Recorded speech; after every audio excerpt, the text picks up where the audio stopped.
Zoe Maxwell had 2 miscarriages in the past, but this third pregnancy was supposed to be different.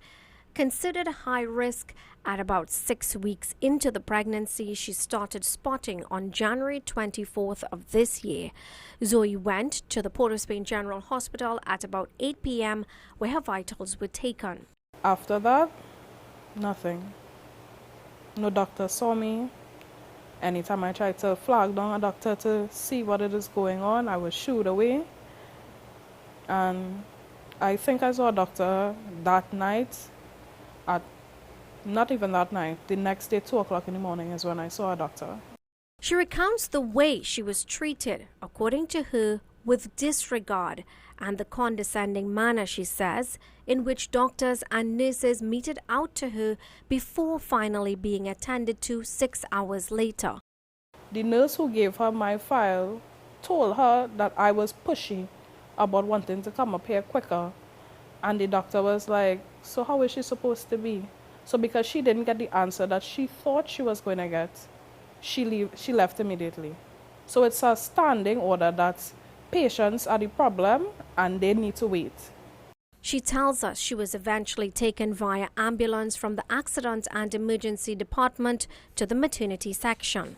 By the time that she saw me, it was already gone. I had already lost my baby. I was bleeding so profusely, and she couldn't do anything for me at that time. Just from looking at the ultrasound, her face was very confused. She asked me how long I was sitting there. She said, and this is the time you're coming to me now?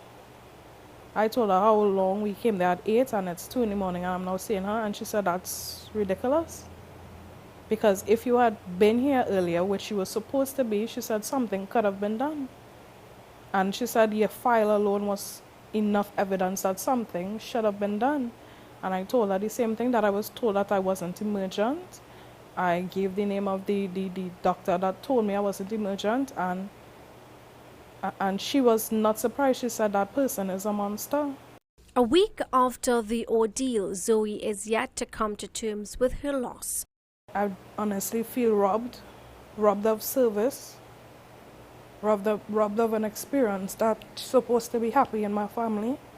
I feel robbed. Her mother, Rochelle, waited with her daughter until about midnight. She was there bleeding and in pain, and we sat there for about 3 hours because the other doctor, she just disappeared. So while I'm sitting there, I told my daughter, I said, listen, I'm not the patient, so I don't want to approach the doctor. So this doctor, the attending doctor now, she's sitting there, she's on her phone and she's talking to another doctor about 5 other doctors, they're all sitting around. And my daughter made the mistake of approaching this specific doctor. She just chose one. And she said, well, you know, I'm sitting here for a while and this is what it is happening to me and things like that. She told her what is the issue. She's like, your vitals was already taken and your vitals are good, so you all need to go outside. Ordered out, the two says they then pleaded with another nurse to be let back in.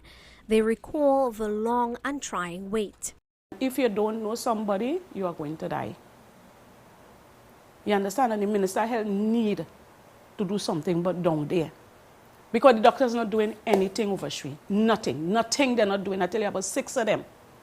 We were sitting there for almost 3 hours while she's bleeding out, while she's losing her baby.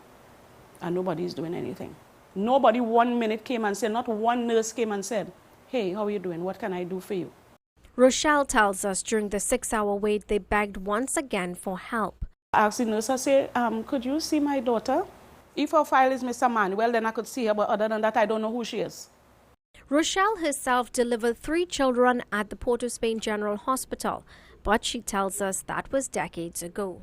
I had 3 kids at the hospital, but then remember, my last child is 25. And listen, what was the experience like the best service ever. I never get any problems in the Port of Spain General Hospital. Well, I go in maternity. But I never get any problems in the maternity department. I don't know what it is going on. But sometimes you could train people to be doctors, lawyers, or whatever, but you can't train them to be human. Zoe was eventually discharged at 2 a.m. So she asks, I don't know who is the person who was on the ward, so I can't say. If she can hold on the ward until, the day clean out. No, you're no longer pregnant, so you have to go. So he's a police officer. While she was standing on Charlotte Street after 2 in the morning, a police officer take her up and bring her home. This mother calls on servants in the healthcare system to do better. I am lodging a formal person. I wrote 2 letters which I'm going to take to the hospital tomorrow. Do you have any fears coming out of that? None at all. None. What they could do? What can they do? Am I supposed to fear standing up for myself, standing up for my child? I have to say standing up for my grandchild? And what am I supposed to do? Maybe if I say something, somebody might say, you know, that happened to me too. You understand? Maybe one person had to start saying something. We made contact with the Northwest Regional Health Authority, which has confirmed it is familiar with the case, having viewed a video made by Rochelle and having received the letter of complaint. The NWRHA says it has a very robust quality control department and a transparent investigation is underway. They said several parties have already been interviewed, and based on the outcome of the investigation, relevant action will be taken. Urvashi Tiwari Roopnarine, TV6 News.